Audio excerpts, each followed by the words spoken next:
जय श्री कृष्णा। राधे राधे। आप सभी को कजली तीज की बहुत बहुत शुभकामनाएं। तीज माता आप सभी पर अपनी कृपा बनाए रखें, सभी को अखंड सौभाग्य दे। आइए सुनते हैं कजली तीज के दिन सुनी जाने वाली सभी कहानियां।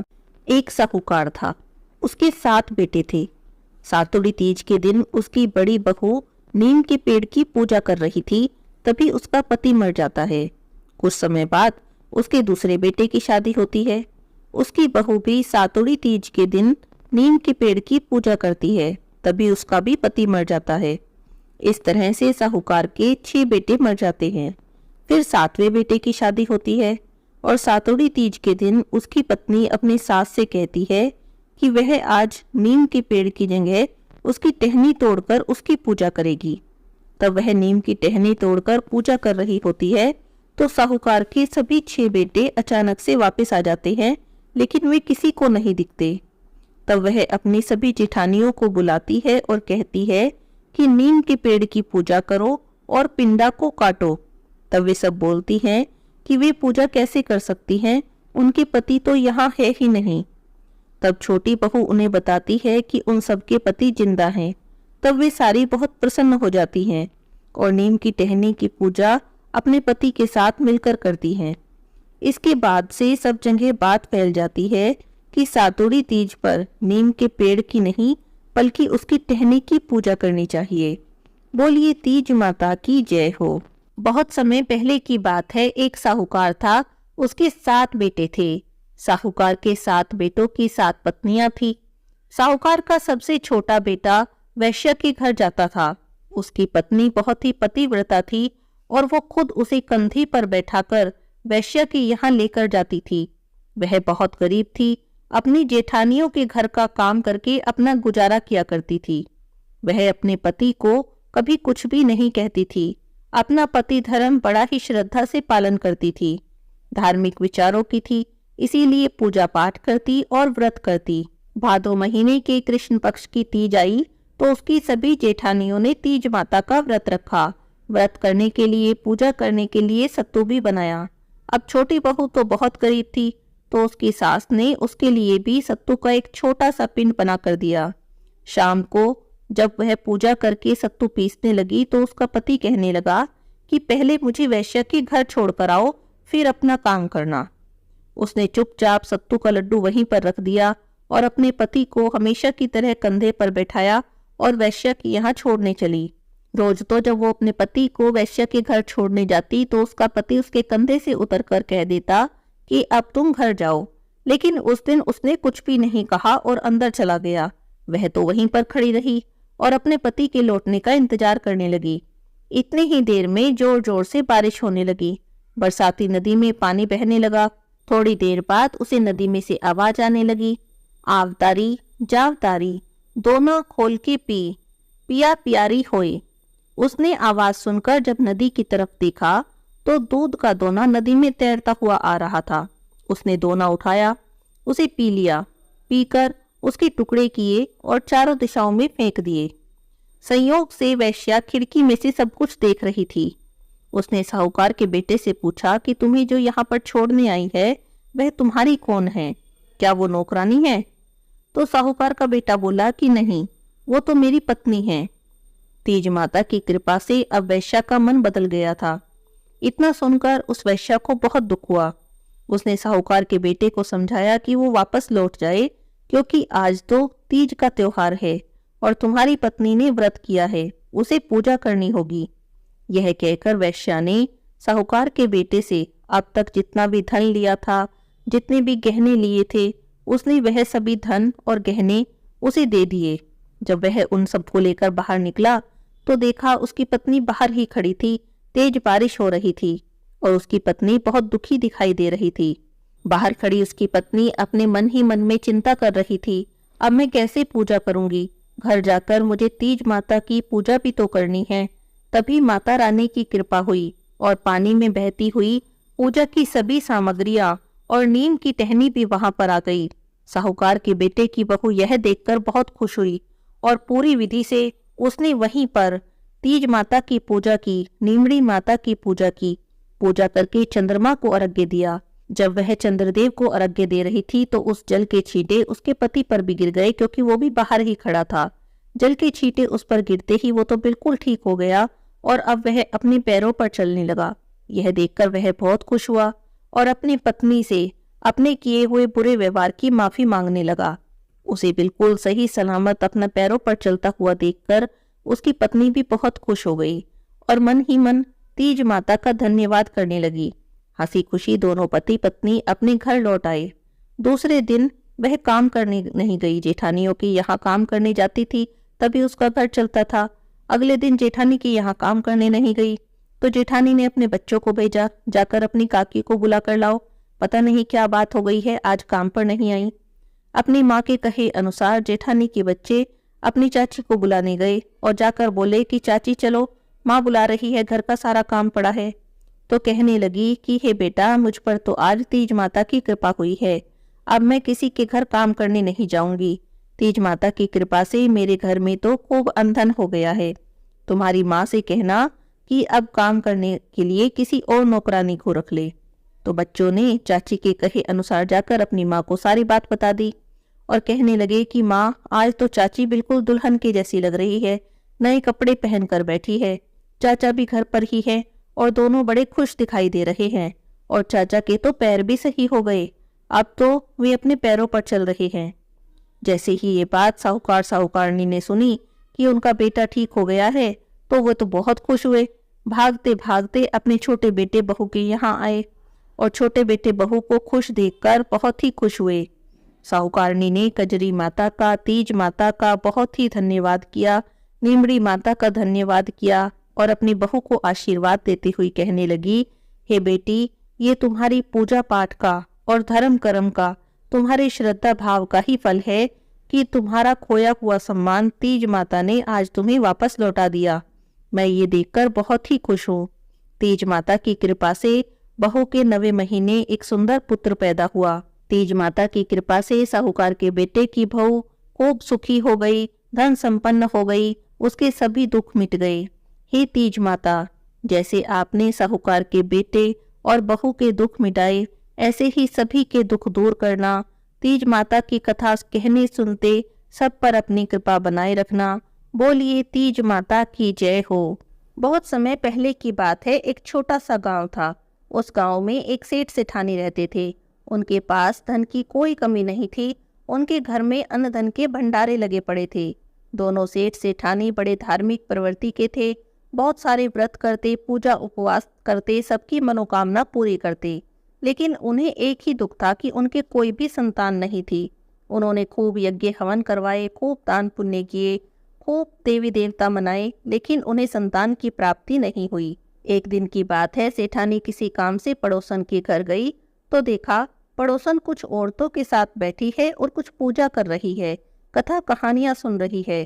तो सेठानी ने पड़ोसन से पूछा कि आज तुम क्या कर रही हो, ये कौन सी पूजा है, तुम किस देवता का व्रत कर रही हो और इस व्रत के करने से क्या फल मिलता है। तो पड़ोसन कहने लगी कि हम भादोड़ी बड़ी तीज का व्रत कर रहे हैं, तीज माता की और नीमड़ी माता की कहानी सुन रहे हैं। तो सेठानी ने पूछा कि इस व्रत को करने से क्या फल मिलता है। तो पड़ोसन बोली, सेठानी, इस व्रत को करने से क्या नहीं मिल सकता। पुत्र चाहने वाले को पुत्र की प्राप्ति होती है, धन चाहने वाले को धन की प्राप्ति होती है, विद्या चाहने वाले को विद्या, और जिसका विवाह ना हो रहा हो उसे मनोवांछित वर वधु की प्राप्ति हो रही है। सुहागिनों का सुहाग अखंड रहता है। तब सेठानी कहने लगी कि मेरे भी कोई संतान नहीं है, अगर मुझे बेटा हो जाए तो मैं भी 1.25 मन का सातू चढ़ाऊंगी। सेठानी ने वहीं बैठकर तीज माता की, नीमड़ी माता की कहानी सुनी और व्रत का संकल्प कर लिया। सेठानी ने घर जाकर सातू बनाया और व्रत किया। तीज माता की कृपा से सेठानी के बेटा भी पैदा हो गया, लेकिन सेठानी ने सातू नहीं चढ़ाया। एक एक करके सेठानी के 7 बेटे हो गए, लेकिन सेठानी ने अभी भी सातू नहीं चढ़ाया। उसका पहला बेटा जब विवाह के लायक हुआ तो सेठानी ने अपने बेटे का धूमधाम से विवाह भी कर दिया, लेकिन उसने अभी भी सातू नहीं चढ़ाया। इससे नीमड़ी माता नाराज हो गई। विवाह की पहली ही रात को एक सर्प आया और सेठानी के लड़के को आकर डस लिया और उसके बेटे की मृत्यु हो गई। इस तरह जब भी सेठानी के बेटे का विवाह होता रहा, उसके बेटों के विवाह वाले दिन ही एक सर्प आता और उसके बेटे को डस लेता। करते करते उसके 6 बेटे मर गए। अब 7वें बेटे की सगाई आने लगी, लेकिन सेठ सेठानी का तो मन घबराने लगा, क्योंकि उन्हें तो पता था विवाह की रात को ही सर्प आता है, बेटे को डस लेता है और बेटा मर जाता है। तो वे तो मना करने लगे कि हम नहीं करेंगे अपने 7वें पुत्र का विवाह। लेकिन गांव वाले उन्हें बहुत समझाने लगे, तो उनके समझाने पर सेठ सेठानी विवाह करने को तैयार हो गए। जब सेठ जी अपने बेटे के लिए वधू की खोज करने लगे, तो आसपास के गांव वालों ने तो मना कर दिया, क्योंकि उन्हें तो पता था विवाह वाली रात्रि को ही सर्प सेठ के बेटे को डस लेता है और बहू विधवा हो जाती है। तो सेठानी कहने लगी कि अगर आसपास वाले नहीं मानते हैं तो अपने बेटे का विवाह कहीं दूर देश में करवा दो। अब सेठ जी सगाई करने के लिए घर से चल पड़े। चलते चलते बहुत दूर एक गांव में गई। वहां 4-5 लड़कियां मिट्टी के घर बनाकर खेल रही थी। सभी लड़कियां घर बनाती और तोड़ देती, लेकिन उनमें से एक लड़की कहने लगी कि मैं तो अपना घर नहीं तोड़ूंगी, मुझे तो घर रहने को चाहिएगा, मुझे अपना घर तो बनाना है, बिगाड़ना नहीं है। सेठ जी वहां खड़े सब कुछ सुन रहे थे, सब कुछ देख रहे थे। सेठ जी ने सोचा ये लड़की बड़ी समझदार है, मैं इसी से अपने बेटे का विवाह करूंगा। खेल खेल कर जब सभी लड़कियां अपने घर को जाने लगी, तो सेठ जी उस लड़की के पीछे पीछे चल दिए। लड़की जिस घर में घुसी, सेठ ने उसी घर का दरवाजा खटखटाया। लड़की की माँ बाहर आई तो आने का कारण पूछा, तो सेठ जी ने लड़की की माँ से कहा कि मैं तो अपने बेटे की सगाई करने निकला हूँ, अगर आप कहो तो आपकी लड़की से अपने बेटे का विवाह कर दूं। अब लड़की की माँ राजी हो गई, विवाह पक्का कर दिया। घर आकर विवाह की तैयारियां करने लगे। सेठ बारात लेकर गया, अपने बेटे के साथ उस लड़की की शादी करवा दी। लड़की की माँ ने जब अपनी बेटी को विदा किया तो कहने लगी, बेटी रास्ते में सातुड़ी तीज आएगी, तो नीमड़ी माता की पूजा कर लेना। मैंने तेरे साथ पूजा का सारा सामान रख दिया है। पूजा करने के बाद पायना निकालना और ससुर जी को दे देना। धूमधाम से बारात विदा हो गई। रास्ते में तीज का दिन आया, तो जब ससुर जी बहू को खाना खाने के लिए कहने लगे, तो बहू कहने लगी, पिताजी आज तो मेरा सातुड़ी तीज का व्रत है, मैं नीमड़ी माता का पूजा करूंगी, उसी के बाद अपने व्रत का पारण करूंगी। आप जहाँ पर आपको नीमड़ी दिखाई दे वहीं पर गाड़ी रुकवा देना। सेठ जी को पास में ही नीमड़ी दिखाई दी, तो सेठ जी ने गाड़ी रुकवा दी। बहू नीमड़ी माता का पूजन करने लगी, तो नीमड़ी माता पीछे हट गई। तो बहू ने नीमड़ी माता से कहा, नीमड़ी माता मैंने तो आज तीज का व्रत रखा है और मुझे आपकी पूजा करनी है, तब आप पीछे क्यों हट रही हो। तब नीमड़ी माता कहने लगी कि तेरी सास ने मेरी मन्नत मांगी थी कि मुझे बेटा हो जाएगा तो मैं 1.25 मन का सातू चढ़ाऊंगी, लेकिन मैंने उसे 7 बेटे दिए, उसने एक बार भी सातू नहीं चढ़ाया, वो तो भूल गई। तो उसके बेटे की बहू है, मैं तुझे पूजा भला कैसे करने दूं। तो बहू कहने लगी कि नीमड़ी माता मेरी सासू माँ भूल गई होगी, मैं घर पहुंचकर उन्हें याद दिला दूंगी, लेकिन आप मुझे अभी पूजा करने दो। नई बहू की भक्ति और श्रद्धा से नीमड़ी माता प्रसन्न हो गई। नीमड़ी माता ने उसे पूजा करने दी। बहू ने नीमड़ी माता का विधि विधान से पूजन किया, चंद्रमा को अर्घ्य दिया, सातू पासा और बायना निकालकर ससुर जी के पांव छूकर ससुर जी को बायना दे दिया। तब नीमड़ी माता ने बहू से कहा कि मैं तेरी पूजा से बहुत प्रसन्न हूँ, तो मुझसे कोई भी वरदान मांग ले। तब बहू कहने लगी, हे नीमड़ी माता, अगर आप मुझ पर प्रसन्न हैं तो मुझे सुहाग प्रदान करें। मेरी जेठ जो मर गए हैं उन सभी को आप जीवित कर दें। नीमड़ी माता बड़ी प्रसन्न हो गई। तभी उसे अपने सारे जेठ वहीं पर दिखाई देने लगे, लेकिन वे और किसी को भी नहीं दिख रहे थे। उसके ससुर पीछे खड़े खड़े सब कुछ सुन रहे थे। तो ससुर ने बहू के चरण पकड़ लिए। तो बहू कहने लगी, पिताजी आप मेरे नहीं, नीमड़ी माता के पांव लगिए। सासू माँ ने नीमड़ी माता की मन्नत मांगी थी जो अभी तक पूरी नहीं है, हमें जल्दी से घर जाना है और नीमड़ी माता की जो मन्नत मांगी थी उसे पूरी करना है। तब सेठ जी बहू को लेकर अपने घर जाते हैं। वहां जाकर बहू अपने सास से मन्नत की सारी बात कहती है। तब साहूकारनी कहती है, अरे हाँ, मैं तो भूल ही गई कि मैंने मन्नत मांगी थी। तब सेठानी 7.25 मन का सातू बनवाती है और नीमड़ी माता का पूजन करती है। बहू अपनी 6 जिठानियों से कहती है कि आओ तुम भी पूजा कर लो। तो बहुएं कहती हैं कि हमारे तो पति ही नहीं है, हम भला कैसे पूजा कर सकती हैं। तब नई बहू उनसे कहती है कि नहीं, आप सभी के पति यहीं पर हैं, आप नीमड़ी माता की पूजा करो तो आप सभी के पति जीवित हो जाएंगे। तब सारी बहुएं खूब खुश हो जाती हैं और विधि विधान से तीज माता की और नीमड़ी माता की पूजा करती हैं। नीमड़ी माता की कृपा से सेठानी के 6 बेटे वापस आ जाते हैं। अब तो सेठानी हर साल विधि विधान से नीमड़ी माता का, तीज माता का व्रत पूजन करती है। नीमड़ी माता की कृपा से उसके घर में खूब धन संपन्नता, खूब खुशियां आ जाती हैं। उसकी सभी बहुओं को पुत्र होते हैं। हे नीमड़ी माता, हे तीज माता, जैसे आपने छोटी बहू पर कृपा की, ऐसी ही कृपा सब पर करना, और जैसा आप साहूकारनी से रूठी हो, ऐसा किसी से भी ना रूठना। बोलिए तीज माता की जय हो, नीमड़ी माता की जय हो। तपसी लपसी की कहानी। एक तपसी था और एक लपसी था। दोनों आपस में मित्र थे। तपसी तो सदा भगवान की सेवा करता, उनकी पूजा करता और रोज तपस्या करता। लपसी को पूजा पाठ नहीं आता था। वो रोज 1.25 सेर की लापसी बनाता, भगवान को भोग लगाता, घंटी बजाता, जीम कर चद्दर तान कर सो जाता। एक दिन की बात है, दोनों दोस्तों में बहस छिड़ गई कि कौन भगवान का सबसे बड़ा भक्त है। तो तपसी ने कहा कि मैं बड़ा भक्त हूँ, और लपसी कहने लगा कि नहीं, भगवान का सबसे बड़ा भक्त तो मैं ही हूँ। लपसी बोला कि तुम भक्त कैसे हुए? मैं तो सारा दिन भगवान की भक्ति करता हूँ, पूजा करता हूँ, भगवान की तपस्या करता हूँ, तो मैं बड़ा भक्त हूँ। तुम क्या करते हो? तुम तो बस भगवान को भोग लगाते हो और जीम कर चद्दर तान कर सो जाते हो। दोनों लड़ रहे थे। उसी समय नारद मुनि पृथ्वी पर घूमने के लिए आए। उन्होंने तपसी और लपसी को आपस में लड़ते झगड़ते देखा तो उनके लड़ने का कारण पूछने लगे। तब दोनों ने नारद मुनि को प्रणाम किया और अपनी अपनी समस्या बताई। तपसी कहने लगा कि नारद मुनि जी, मैं तो हमेशा भगवान की भक्ति करता हूँ, तपस्या करता हूँ, लेकिन लपसी कह रहा है कि भगवान का सबसे बड़ा भक्त वो ही है। तब लपसी बोला, नारद मुनि जी, मैं भगवान की पूजा पाठ की विधि नहीं जानता, मंत्र जाप की विधि भी नहीं जानता। बस मुझे तो इतना पता है कि सच्चे मन से सबकी सेवा करो, उसी से भगवान प्रसन्न हो जाते हैं। तो मैं तो भगवान को रोज 1.25 सेर की लापसी बनाता हूँ, भोग लगाता हूँ और जीम कर सो जाता हूँ। मुझसे जितना हो सकता है सबकी सेवा करता हूँ और मदद करता हूँ, और मुझे लगता है कि प्राणी मात्र की सेवा करना ही भगवान की सच्ची भक्ति है। इसीलिए मैं अपने आप को भगवान का सच्चा और सबसे बड़ा भक्त मानता हूँ।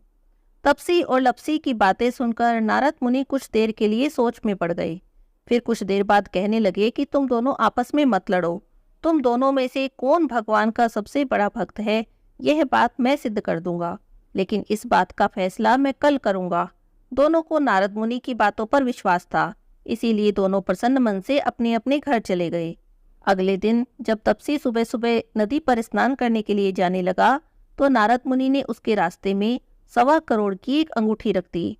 तपसी ने वह अंगूठी देखी तो उसने सोचा, ये तो बड़ी कीमती अंगूठी है, लगता है किसी की गिर गई है। उसने अंगूठी उठाकर देखा तो देखा वो तो बहुत महंगी थी, करोड़ों की अंगूठी थी। बस तपसी के मन में लालच आ गया।